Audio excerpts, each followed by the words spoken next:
नमस्कार।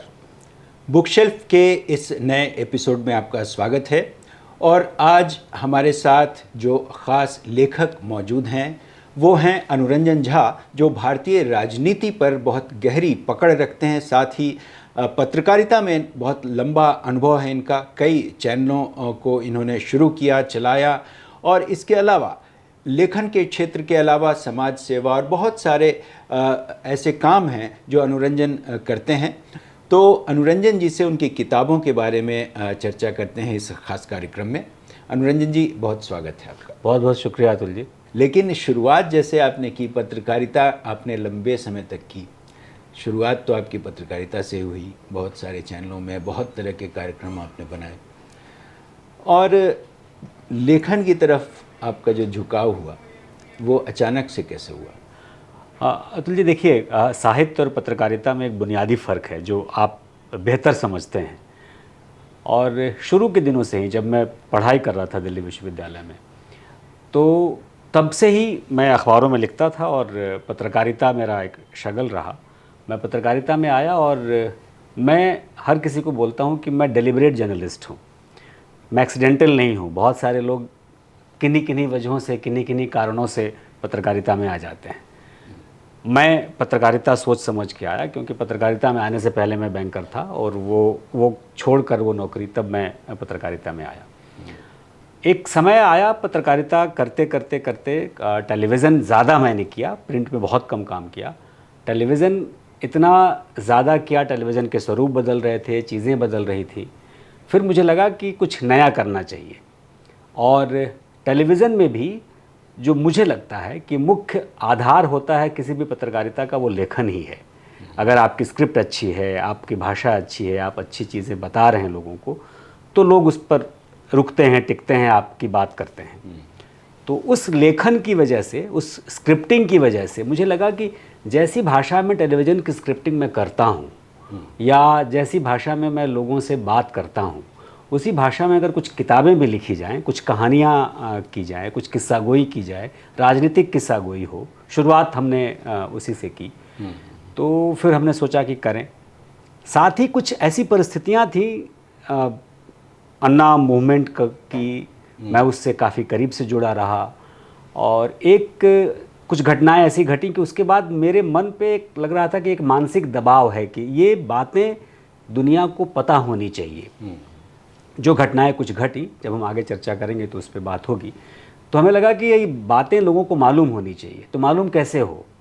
आप अपनी बात, अपना पक्ष किसी के सामने कैसे रखें? तो इस लिहाज से मैंने पहली किताब रामलीला मैदान लिखी। हालांकि मैं अगर आपको स्पष्ट कहूँ तो अतुल जी, पहली किताब लिखते समय मैं ये नहीं सोचा था कि मैं लगातार आगे भी किताबें लिखूँगा। लेकिन पहली पुस्तक मैं इसलिए लिख रहा था कि मुझे लगा कि ये बातें लोगों को मालूम होनी चाहिए। किसी भी एक आंदोलन का एक पक्ष ये भी है। इस वजह से किताब सामने आई रामलीला मैदान। रामलीला मैदान तो मैंने बहुत नज़दीक से देखा, पढ़ा भी इसको। और आम आदमी पार्टी के गठन से लेकर के उनके तमाम नेताओं या फिर अन्ना आंदोलन को हम सब लोगों ने बहुत करीब से पत्रकारिता करते हुए देखा। जाहिर सी बात है कि आप उस आंदोलन से जुड़े भी, तो उसकी जो तमाम बारीकियां थी, उसके पीछे के जो पर्दे के पीछे की कहानी थी, वो सब आपको पता थी और आपने उसको रामलीला मैदान में लिखा। लेकिन रामलीला मैदान से गांधी मैदान पहुंचने का जो सफ़र था वो कैसे तय हुआ? देखिए, रामलीला मैदान किताब आई, उसके बाद हमें लगा कि लोगों ने पसंद किया। जब लोगों से चर्चा होने लगी, बात करने लगे, तो फिर लोगों का कहना था कि सरल भाषा में कहानी आपने कही है तो कुछ और होना चाहिए। फिर मुझे लगा कि देखिए, एक दौर चल रहा है और मैं इतिहास का छात्र रहा हूँ अतुल जी, तो मुझे लगा कि एक दौर ऐसा है जो आप सामने देख रहे हैं, आप कुछ पढ़ भी रहे हैं, कुछ पुरानी चीज़ें भी आपके सामने हैं, और जब से आपने होश संभाला है उसके बाद से लेकर के आप एक प्रगति देख रहे हैं, समाज की, देश की, राज्य की परिस्थितियां बदलते हुए देख रहे हैं। तो इसको डॉक्यूमेंट करना बहुत ज़रूरी था। और जैसे बिहार की कहानी है गांधी मैदान, तो गांधी मैदान बिहार के 30 साल के, मैंने 2020 में वो किताब पब्लिश हुई थी, तो 1990 से 2020 तक की वो पूरी कहानी 30 साल की है, जिसमें 15 साल लालू यादव का शासन था और 15 साल नीतीश कुमार का शासन है। तो गांधी मैदान में मैंने फिर ये बताने की कोशिश की कि भाई 15-15 दोनों भाइयों को बराबर मिला है और दोनों भाइयों ने बिहार के साथ क्या व्यवहार किया है ये पता होना चाहिए। सिर्फ ये कह देना कि लालू यादव का राज जंगल राज था और नीतीश कुमार सुशासन बाबू हैं, इससे ख़त्म नहीं होती कहानी। बारीकियां समझनी होंगी कि नीतीश ने क्या अच्छा बुरा किया और लालू यादव ने क्या अच्छा बुरा किया, और एक उस व्यक्ति की दृष्टि से जिस व्यक्ति ने वो पूरे 30 साल लगातार देखे हों, उसके पहले के भी कुछ साल 10 साल 12 साल देखे हों बहुत करीब से चीज़ों को, और वो 30 साल तो देखा ही देखा हो, तो मुझे लगा कि इसको डॉक्यूमेंट करना बहुत ज़रूरी है। इस लिहाज से हमने कहा कि ये गांधी मैदान लिखी जाए। मेरा प्लान ये था कि मैदान की ट्राई सीरीज़ होनी चाहिए, लेकिन वो तीसरी किताब फिर मैदान की जगह झूम की तरफ चली गई। हाँ, लेकिन झूम भी एक इम्पॉर्टेंट विषय है, क्योंकि बिहार में जो शराबबंदी का जो मुद्दा है और उसकी जो हकीकत आपने सामने लाई उस किताब के ज़रिए, वो एक बहुत ही इम्पॉर्टेंट काम है। कम से कम लोगों के लिए जो ये मानते हैं कि शराबबंदी जैसी चीज़ सरकार ने ऐसी कर दी, जैसे कि जैसे गुजरात में है, बिहार में, बहुत सारे स्टेट्स में शराबबंदी के प्रयोग हुए, लेकिन वो कितने सफल हुए, कितने विफल हुए, उसके पीछे की कहानी क्या है और कैसे अभी भी वहाँ शराब का जो व्यापार है वो धुआंधार होता है, इसका आपने खुलासा झूम में किया जी, है ना। तो झूम जब आप लिख रहे थे तो गांधी मैदान के बाद झूम आई जी। तो झूम लिखने के पीछे क्या आपने कभी नीतीश का जो शासन है उसमें जितनी जो खामियां रहीं अभी तक, उसको तलाशने की भी उसमें कोशिश है? बिल्कुल। झूम देखिए क्या है सर, 2020 में आती है मेरी किताब गांधी मैदान। 2016 में शराबबंदी शुरू हो चुकी है और उसके बाद गांधी मैदान आई। तो एक तरीके से कुछ कुछ हिस्से ऐसे थे जो गांधी मैदान में मैंने जिक्र किया था, जो पूरे शासन की बात कर रहा हूँ, तो मैं उसमें जिक्र किया कि भाई क्या क्या कमियाँ नीतीश कुमार के शासन में रही है। फिर जब मैं वो लिख रहा था तो उस वक्त मुझे लगा कि ये एक ऐसा मुद्दा है जिस मुद्दे पर और विस्तार से बात होनी चाहिए, क्योंकि अगर हम शॉर्टकट में बता रहे हैं लोगों को तो लोगों को मालूम नहीं चल रहा है। फिर मैं, आपको मालूम है अतुल जी कि मैं, चाहे मैं देश में रहूं या विदेश में रहूं या दुनिया के किसी भी कोने में रहूं, गांव मेरा एक प्रिय गांव मेरे लिए बहुत प्रिय जगह है। और मैं मतलब हर 2 महीने पे दिल्ली में रहते हुए गांव जाता हूं, अगर विदेश में रहूं तो हर 6 महीने पे तो कम से कम वो पूरा आपका सेंटिमेंटल मामला है। तो वो एक लगाव, और आप तो पिछले 25 सालों से ज़्यादा समय से देख ही रहे हैं लगातार। तो उस परिस्थिति में क्या है कि जब मैं गाँव जाता था तो मैं लगातार देख रहा हूँ कि ना हमारे यहाँ फैक्ट्रीज़ लग रही हैं, ना सरकारी नौकरी मिल रही है, ना प्राइवेट नौकरी के चांसेस हैं, बहुत सीमित चीज़ें हैं। खेती की स्थिति बहुत ख़राब हो गई है। बिहार एक ऐसा प्रदेश है अतुल जी कि जहाँ लंबी लंबी जगहों पर, मतलब एक साथ एक जगह बहुत अच्छी खेती नहीं हो पाती है। विकास के एक मायने में एक तरीके से ऐसा हाल हो गया है बिहार का कि ज़मीनें लोगों के पास कम बची हैं। परिवार बढ़ता गया, आबादी बढ़ती गई, उनके वंश बढ़ते गए और उस हिसाब से टुकड़े में बंटता गया। तो खेती बहुत कम जगह पे ऐसी है जिनके पास बहुत ज़्यादा ज़मीन होगी और अच्छी खेती होती होगी। फिर मैंने देखा कि खेती भी नहीं अच्छी है, फसल के साथ भी बहुत अच्छा नहीं है। कोसी के इलाके में बाढ़ की समस्या है, कभी बाढ़ कभी सूखा। अभी हम लोग बात कर रहे हैं, सावन का महीना बीत चुका है आधा, बिहार के कुछ हिस्सों में बहुत ज़्यादा बारिश हो गई है और कुछ हिस्सों में अभी चंपारण के इलाके में सूखा पड़ रहा है। तो अभी स्थिति, इस परिस्थिति में आखिर शॉपिंग मॉल्स कैसे खुल रहे हैं, बड़ी बड़ी दुकानें कैसे खुल रही, शोरूम कैसे खुल रहे, गाड़ियां क्यों आ रही, इतनी गाड़ियां कैसे आ रही। एक छोटे से कस्बे में एक मोटरसाइकिल का शोरूम खुलता है और रोज़ वो 10 गाड़ियां बेच रहा है। ये पैसा कहाँ से आ रहा? तो आप जानते हैं कि मैं खोजी पत्रकार किस्म का व्यक्ति हूँ, तो खोजी पत्रकार ही हूँ। तो मैं फिर मैंने तलाशना शुरू किया कि भैया ये पैसा आता कहाँ से है। जब आपके पास विकास के लिए साधन नहीं है तो ये पैसा कहाँ से आता है। तो जब मैं उसकी तह में गया तो मुझे सबसे पहले तो मुझे मुझे जब मैं गांधी मैदान लिख रहा था तभी मुझे हिंट किया कि एक लेख ने, जब 9 लाख लीटर शराब चूहे पी गए और ये बिहार का पुलिस महकमा अदालत में ये बयान देता है, तो मुझे लगा कि इसको थोड़ी तरीके से इसको समझने की ज़रूरत है। तो मैं उस विकास के पीछे पड़ा, और जब मैं उस विकास के पीछे पड़ा तो मैं जब उसकी चेन मैंने तलाशी तो पता चला कि ये 90% विकास, मैं बहुत दावे के साथ कह रहा हूँ, ये 90% बिहार का विकास सिर्फ शराब के अवैध कारोबार पे टिका है। अच्छा, और शराब के अवैध मतलब शराब तो रुकी नहीं, हर किसी के पास शराब उपलब्ध है, घरों में मिल रहा है, हर घर के दरवाजे पे डिलीवर हो रहा है। और नीतीश कुमार ने ही 2005 में नीतीश कुमार सत्ता में आते हैं, 2010 में वो एक पॉलिसी लेकर आते हैं जब वो बेरोज़गार लोगों को शराब की दुकान का लाइसेंस देते हैं। ग्रेजुएट लोग बेरोज़गार हैं, +2 के लोग बेरोज़गार हैं, कोई भी बेरोज़गार युवा है तो उन्होंने कहा कि तुम शराब की दुकान, तुम पियो या मत पियो, तुम शराब की दुकान खोल लो, मैं लाइसेंस देता हूँ। नतीजा क्या हुआ? अस्पताल के बगल में शराब की दुकान, स्कूल के बगल में शराब की दुकान, कॉलेज के बगल में शराब की दुकान। नीतीश कुमार ने 5 साल में 2010 से 15 के बीच में शराब की दुकान ऐसे ही खुलवाई। अब वो शराब की दुकानें खुल रही हैं, लोग शराब, अब एक कारोबार है, तकरीबन सरकारी आंकड़े अगर आप देखें तो तकरीबन वो 500 करोड़ रुपए सालाना का एक कारोबार है, रेवेन्यू है जो सरकार के पास आता है।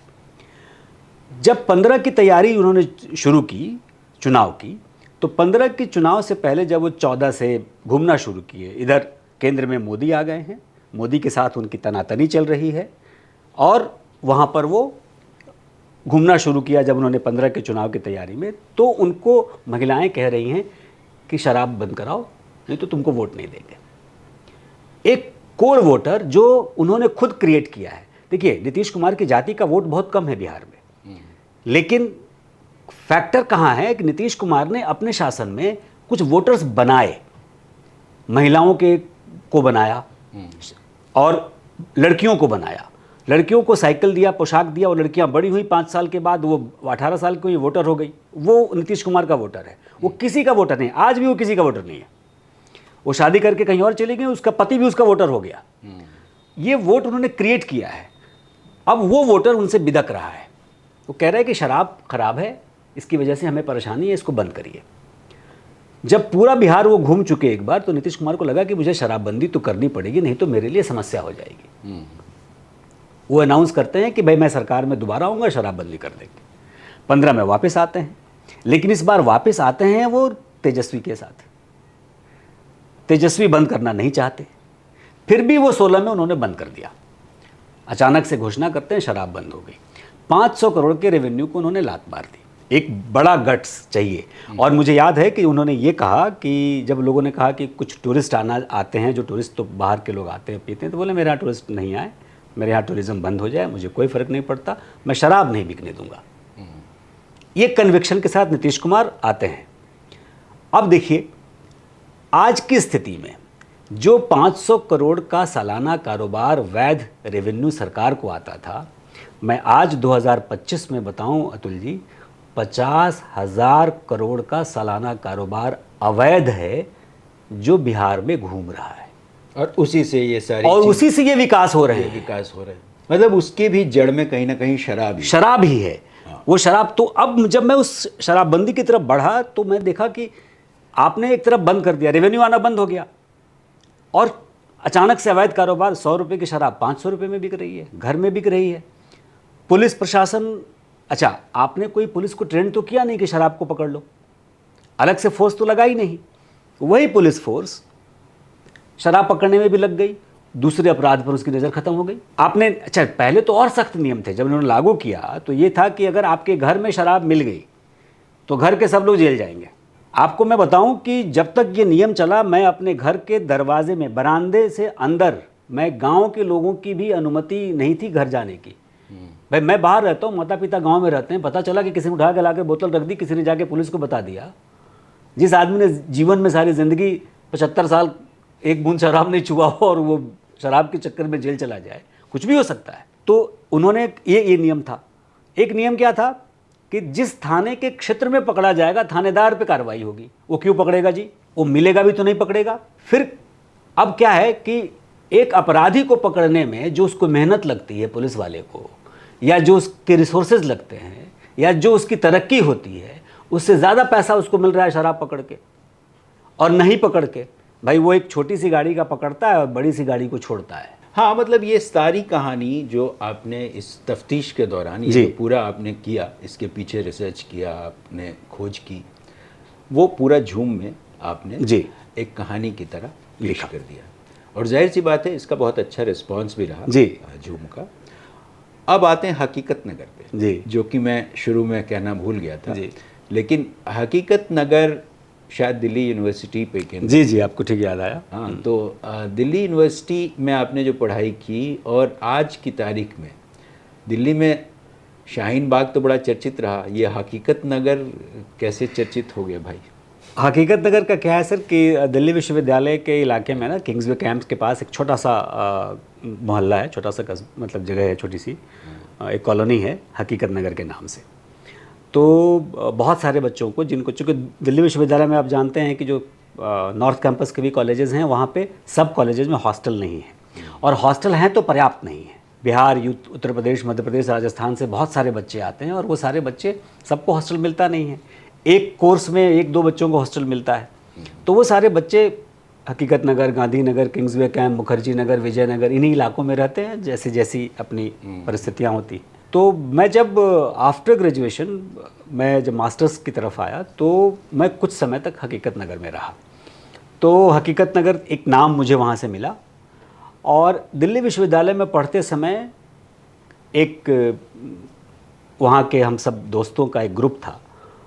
उन दोस्तों के ग्रुप में उस समय क्या चीज़ें घटती थी, और 90 का दशक था सर, 90 का दशक, शुरुआती दशक, शुरुआती दौर, जब नरसिम्हा राव की सरकार बनती है और नरसिम्हा राव प्रधानमंत्री के तौर पर, मनमोहन सिंह वित्त मंत्री हैं, देश की परिस्थितियां बदल रही हैं, हमारे देश में कोका कोला आ रहा है, तो ये सब परिस्थितियां थी, पैसा आ रहा है, और हम जिस ग्रामीण पृष्ठभूमि से आए हैं वहाँ पर छोटे छोटे चीज़ों के लिए, छोटी छोटी चीज़ों के लिए, छोटे छोटे पैसों के लिए हमने चीज़ों को देखा है, कैसे परेशानियां लोगों ने झेली हैं। अचानक वो दौर बदल रहा है। अब वो दौर बदलते समय क्या हो रहा है कि मेरे जैसा व्यक्ति, मैं एक उदाहरण के तौर पर दे रहा हूँ कि मेरे जैसा व्यक्ति जिनके पिताजी की तनख्वाह अगर मान लीजिए कि उस वक्त 5-6 हज़ार रुपये रही होगी, उस समय 90 के दशक में, शुरुआती में, मैं ग्रेजुएशन के दूसरे साल में एक ट्यूशन पढ़ाने के लिए 1500 रुपये ले रहा हूँ।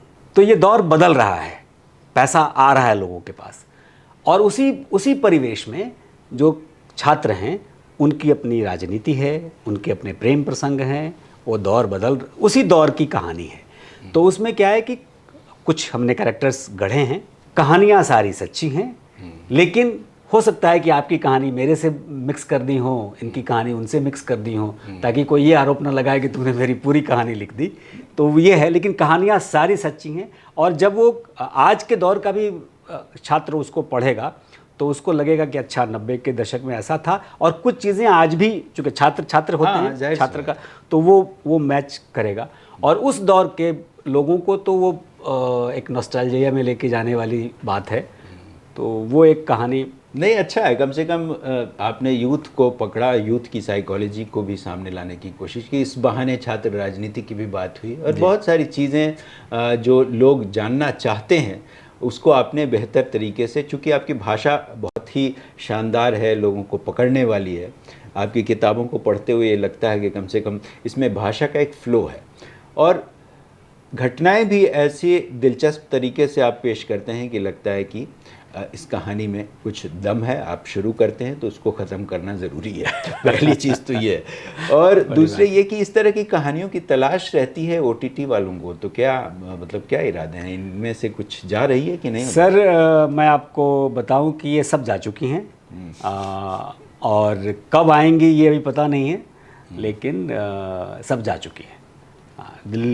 दिल्ली में बैठ के लिखी हमने, या लंदन में बैठ के लिखी, इंग्लैंड में बैठ के लिखी, लेकिन ये पहले 3 गई थी, लेकिन अब चारों किताब मुंबई वालों के हाथों में है। अब वो जब लेकर के इसको नहीं, अच्छी बात है।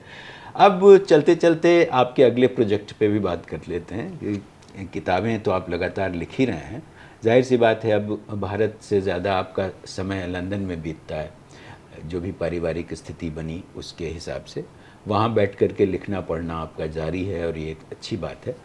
अगला प्रोजेक्ट क्या है आपका? सर, मैं पिछले कुछ सालों से लगातार जैसा आप जानते हैं कि गांधी पर मैं काम कर रहा हूँ, और गांधी एक ऐसा विषय है कि समंदर है। मतलब गांधी पे आप पढ़ते जाइए तो आपको लगता है कि ये भी समेट लें, ये भी समेट लें, ये भी समेट लें, समेटना संभव नहीं है। मैं सिर्फ 2 बातें दर्शकों को बताऊं। यूनाइटेड नेशंस ने 196 देश दुनिया में स्वीकृत किए, माने हैं कि 196, 200 देश हैं तो 196 देश हैं दुनिया में। 196 देशों में से 113 देशों में गांधी की मूर्तियां लगी हुई हैं, और गांधी एकमात्र व्यक्ति हैं जिन पर तकरीबन पूरी दुनिया में 70,000 किताबें लिखी गई हैं। ये 2 डेटा मैं लोगों से बार बार शेयर करता हूँ कि ये परिस्थिति इस धरती पर अभी किसी चलते या मृत व्यक्ति का अभी पिछले कुछ 100 साल में नहीं दिखता। तो गांधी अथाह हैं, आलोचनाएं भी अथाह हैं, उनकी चीज़ें भी बहुत हैं, तो समेटना बहुत मुश्किल है। लेकिन मैं चूँकि लगातार गांधी पर काम करता हूँ, पढ़ता हूँ, समझता हूँ, और उसकी वजह मुझे लगती है शायद मैं चंपारण से आता हूँ तो एक लगाव गांधी से अपने आप हो गया। परवरिश ऐसी थी परिवार में, मेरे परदादा 105 साल की उम्र में मरे, तो हमने बचपन में बहुत लंबे समय तक उनके साथ बिताया जो गांधी के समकालीन। हाँ, उन्होंने लिखा भी तो कहा। दादाजी ने लिखा। हाँ, मैं परदादा जी की बात कर रहा हूँ। अच्छा। हाँ, दादाजी ने लिखा। उन्होंने तो 70 किताबें लिखी गांव में बैठ के। अब उनकी सोचिए कि उनकी और हम लोगों का दुर्भाग्य है कि वो 70 की 70 किताब, मुश्किल से मैं बहुत तलाशा तो मेरे पास आधी किताबें ही हो पाई हैं। 30-32 किताबें उनकी मेरे पास हैं अभी। कुछ किताबें हमने रिपब्लिश कराई हैं पिछले कुछ दिनों में, और भारत सरकार ने भी अब कुछ चीज़ों को स्वीकार किया है, और एक अनसंग हीरोज़ के नाम पे उनको जब 75 साल हुए थे आज़ादी के, तो उसमें उनका जिक्र किया था, क्योंकि वो फ्रीडम फाइटर भी थे। तो अब ये परिस्थिति है, तो गांधी पे काम लगातार कर रहा हूँ, और पिछले कुछ सालों के रिसर्च में बहुत मटेरियल इकट्ठा हो गया था। तो इस बार जब मैं 4 महीने के लिए जब अभी मैं वहाँ था लंदन में, तो इस दौरान उन रिसर्च मटेरियल्स को जमा किया गया, और 3 किताबें गांधी पर तैयार हो गई हैं, लगभग फाइनल ड्राफ्ट में हैं, पब्लिशर्स के पास गई हैं, वो बात कर रहे हैं, उसमें कुछ जो बदलाव होंगे। और गांधी वैश्विक हैं, गांधी गवई हैं। तो अगर मैं उदाहरण के तौर पे दूं कि अगर एक किताब मैं बताऊं आपको कि मैंने लिखी है वैश्विक गांधी, और दूसरी किताब लिखी है मैंने गवई गांधी, और जब दोनों किताबों को आप पढ़ते हैं, आप जब पढ़ रहे होते हैं, तो लगता है कि जब आप गवई गांधी पढ़ रहे होंगे तो आपको लगेगा कि ये आदमी तो गांव का ही है, इसको तो दुनिया से कोई मतलब ही नहीं है, ये विश्व के पटल पे तो ये पहुंच ही नहीं सकता है, क्योंकि इसकी सारी हरकतें, सारी चीज़ें, सारी सोच गांव की है।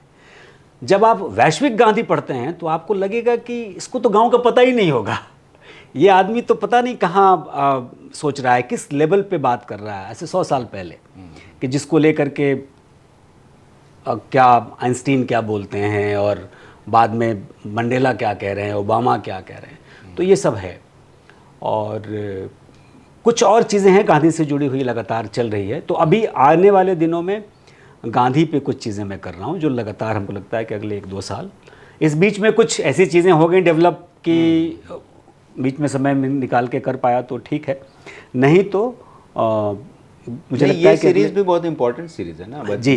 गांधी पे तो वैसे तो बहुत, आपने बताया कि 70,000 किताबें हाँ लिखी जा चुकी है।